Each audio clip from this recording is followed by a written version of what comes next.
Hello and welcome to another edition of Cracking the Cryptic. Today we're going to take a look at another variant of Sudoku. This is a diagonal Sudoku, and this puzzle was compiled by none other than Tom Collier, who is the reigning UK Sudoku champion. He's won the championship many times and has represented the UK in the World Sudoku Championship many times. He's always I've been his teammate on occasion. He's always beaten me. He's a better solver than I am. But he's also now expanded into setting puzzles, and they're always very good. And you can immediately see when you look at this, it's been very carefully and beautifully constructed. There are only 18 numbers in the grid, and they're arranged, in this pattern. And remember, with a diagonal Sudoku, you have this additional constraint that each diagonal needs to contain the numbers 1 to 9, as well as all the 3x3 boxes and rows and columns. And this requires, you have to sort of, fracture your mind a little bit. If you're used to just doing normal Sudoku, this extra constraint actually it can be a bit tricky to get your head around, and that's why I thought this might be a good puzzle for us to look at today. Now, in terms of difficulty, I also suspect this puzzle is going to be a bit of a monster. As I say, this appeared in Tom's UK Sudoku online championship at the weekend, and the number of points you could get from solving this puzzle meant that it accounted for about a sixth of the overall test. Now, the test was meant to take 2 hours, and it would be if you actually solved all of the puzzles in the 2 hours, you would be an absolutely superb solver, sort of top 5 in the world type thing. This is accounting for about 15 minutes of that 2 hours. So this is going to be, I suspect, extremely difficult, and we'll take our time therefore and see what we can work out, what we can deduce. So as usual, we'll start in the way of trying to put in pencil marks into each 3x3 box where a number can only appear in one of two positions, and we'll see how much progress we can make with that initially. And we need to remember when we do this, if I just found put a 2 in up here, that's just straight Sudoku rules. There's a few 2s we might be able to put in, so let's just do that quickly. We need to remember that we need to keep the diagonals in mind. So one of the things to look at when you're solving a diagonal Sudoku, it's actually numbers that cannot be on the diagonal. So if we look at this diagonal down here from the top left to the bottom right, you can see that in this 3x3 box there is a 2 hidden in the corner, and in this 3x3 box there is a 2 also hidden in the opposite corner. Now that means that the 2 on this left-right diagonal cannot appear in this box or this box, so it needs to be in the middle box somewhere. It needs to be on this diagonal in the middle box. And look, we've just found this 2 here, so it can't be here, and it can't, because of this 2 it can't be here. So in fact, that's our first use of the diagonal. We're able to write in a 2 into this position. We can make a couple of pencil marks as well there. In fact, that's very nice. This 2 here allows us to put in a big 2 at the bottom. And in fact, we're going to resolve the 2's using that little trick. Okay. Now, what can we do now? Let's maybe have a look here. 1, 2, 3, 1, 3, 4, 6, 3.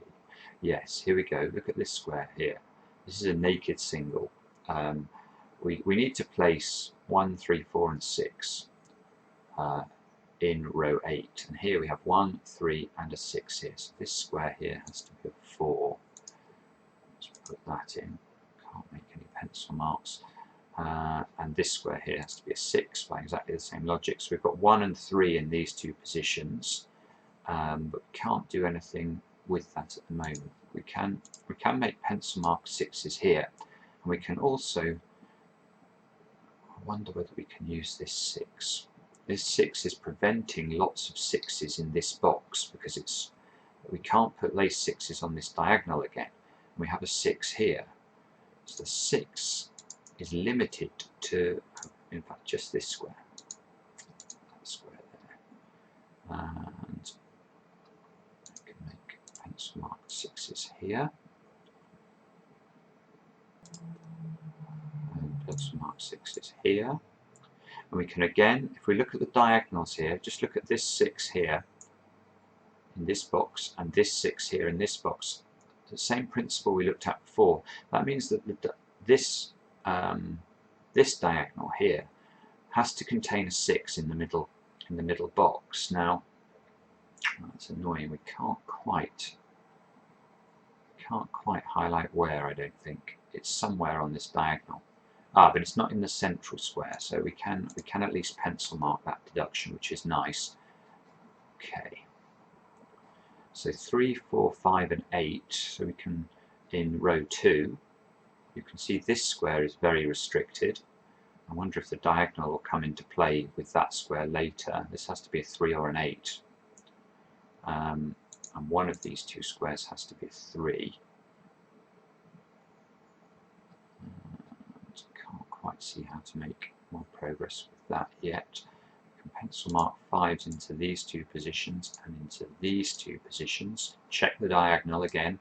When you see the 5 here, we have to check the diagonal and ask ourselves whether or not there's a restriction. We can put a 1. Yes. Look, we've isolated this one thing here, and because we got the 2 now, that allows us to place a 1 here. Yes, okay, now we can extend that 1 logic over here again and up here. I'm sure there's going to be some trick we can do with the 1s in a minute because of the diagonals. Let's just check this column, 3, 7, 8, 9.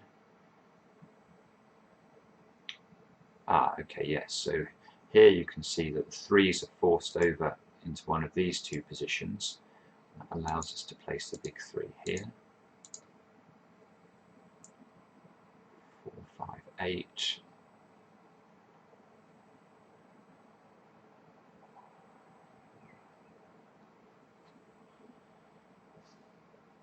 Now let's think about this. Now this 3 that we've just discovered in this position, again we need to not just look at rows and columns here, we need to look at diagonals. And this 3, it affects the diagonals in this box, but this box has very little in it at the moment. But it affects the diagonals here as well. Now look, that means we can place a 3 into one of those two positions. In fact, we can go further than that. We can actually isolate the position of the 3, can't we? No, we can't, sorry, I was missing my diagonal. The software I'm using doesn't have the line that you can see on your screen. I've had to edit that in at the end, so apologies if that if I seem to stumble occasionally. So we've got 2 3s here and a 3 here. Now that allows us to pencil mark the 3s over here in this box, but look, we have a 3 over this side. So in fact, we're able to resolve the position of the 3 and the 6, and that will allow us to place a 3 into one of these two positions. Again, I'm checking the diagonal. Can I do anything with the diagonal there? Quite 6, 6. This 6 here now is removing this 6 as a possibility. So that allows us to place a 6 here and a 3 here. And this is lovely now for lots of reasons. The first is we can place a 6 here. Let's just do that. But the fact that there is a 3 here and a 3 here means that the 3 must appear on the diagonal in this box. So we can now resolve the position of the 3 down in this cell here. And let's see.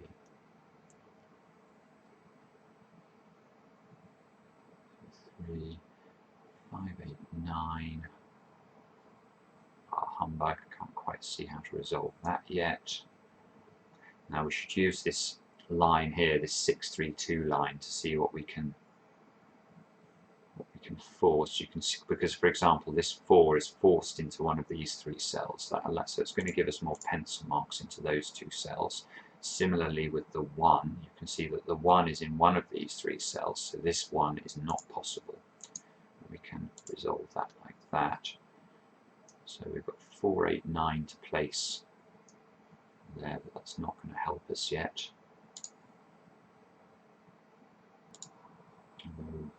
With 2 9s here and here, we can now pencil mark 9s into those 2 positions.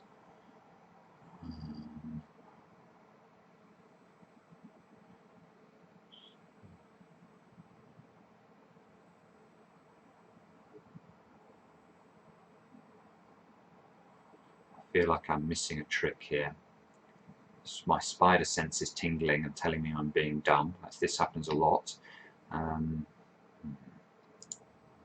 Oh, yeah, look, with this 6 here, we can put a 6 at the bottom here. It's always the problem when you make a flurry of deductions, you sometimes forget you can put a 6 at the top as well.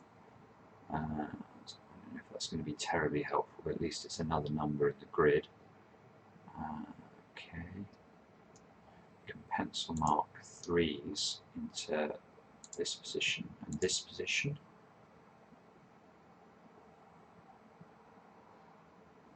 This position and this position.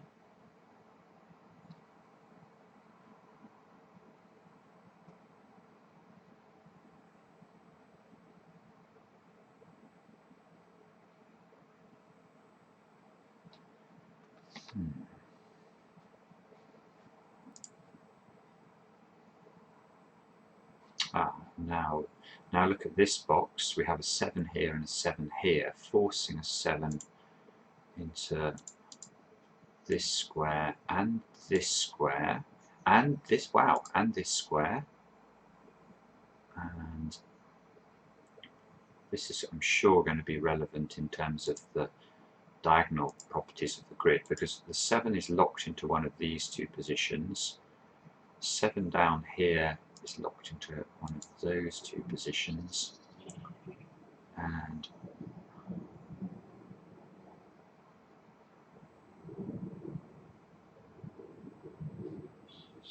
can't appear down here. Okay. We can rotate the 8 and the 9 into these 2 positions, so neither 8 and 9 can appear or have appeared yet in the diagonal down here. And what's this? This is 4, 5, 4, 5 now. Can't see a way of eliminating either of those. So what have we got to place? 8 and 9 again. We can notate that down here. 8, 9, 8, 9. This is an 8, 9.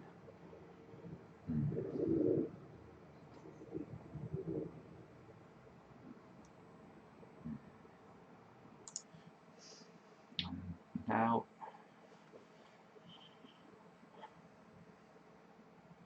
I want to use these ones somehow. This one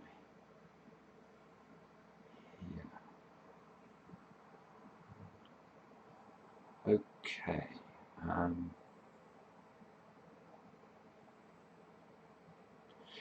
Okay, yeah, there might be something here. Let's... Okay, yeah. Yes, there's something very, very nice going on the diagonals here to do with the ones, I think. If we, let's just look at this diagonal to start with and ask ourselves, where can a 1 appear on this diagonal? Now, obviously it can appear in this square, but there's only one other square it can appear in, and that's this square. Okay, so we should be asking ourselves, what is the implication of the fact that there is either a 1 here or here? Are there any cells that are affected by that deduction? And there is this cell. This cell here cannot be a 1. Okay, now that should get you thinking about column 5 and asking ourselves, where can a 1 appear in column 5? We've just proved it can't be here. It can't be here because of this one. It can be here, and it can be here. But let's just check whether we can do the same trick on this diagonal. So where can a 1 appear on this diagonal now? can't appear here. It can't appear here because of the 1 here. It can appear here. It can appear here. But it can't appear here. So again, on this diagonal, the 1 can only appear in 2 positions. It can appear in the central square of the grid or in this position. Now let's ask ourselves again, are there any cells that are affected by both this cell and this cell? And the answer, again, is this cell. Whichever way these 1s go, this cell cannot be a 1. Now let's re-examine column 5 again. So we've proved this one can't be a 1, this can't be a 1, this can be a 1, this can't be a 1. So in fact, this square here has to be a 1. The central square of the grid is a 1. And that means that we can actually eliminate this 1 up in the top right box now. And we can place 1s into these 2 positions. We get this nice 1-3 double up at the top here. And that might be the critical step, I think, in terms of solving the puzzle. You can also see that the impact this 1 has on this box. It forces the 1 down into this square, which allows us to also place a 3. Let's fill that in, place the 1 and the 1 here. We can resolve the position of the 3 in this box. Let's remove that. And that gives us a resolution for the 3-1 in this top box as well. 3, 1, 1. It's beautiful the way these puzzles unfold, I suppose, as you work through. So I think we've done now all of the 1s and 3s in the grid. Yes. And we can pencil mark 9s over here now. Not there, sorry, up here. Which means we get to resolve this. This has to be a 9, this has to be an 8. Let's mark 8s over here. Which, oh, actually that's going to resolve this. This has to be an 8. This has to be an 8. Now let's have a look again at this diagonal. There's no 8 yet on this leading diagonal coming down here. So either this is an 8 or this is an 8. I really want to be able to resolve that. Surprises me. I'm sure I can if I think about it, but let's come back to it in a second.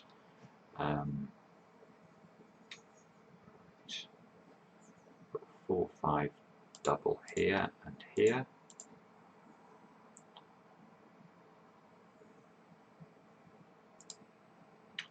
Now, okay, look, we can do the same trick again. This is it's so important when you look at these diagonal puzzles to look for numbers that can only appear in a diagonal in 2 positions. Because let's look at this diagonal again now. You can see this 5 here is preventing there from being a 5 on either of these positions on the diagonal. So there's only 2 positions a 5 can go in, either this square or this square. But that is profoundly important because let's ask ourselves again, is there any square in the grid that is seen by both of these squares? Because we know one of them will be a 5, and it's this one. And that's absolutely fantastic, because now this cannot be a 5, it must be a 4, which gives us this 5 up here, which gives us a 5 and an 8 over here. And we're really starting to cook with gas now. This 5 here has an implication for this box. This can't be a 5. This can't be a 5, so this has to be a 5 over here, which means that this is a 5. And we're very nearly home and hosed now, I think.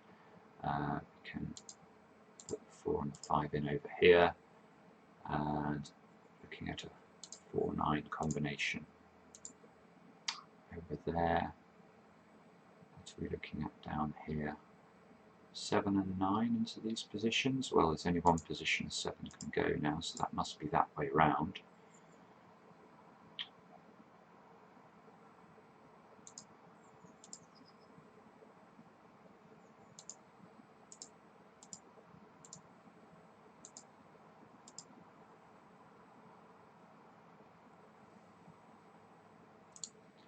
just remembering now, we need to place all of the numbers on the diagonal here. You can see this 4 here.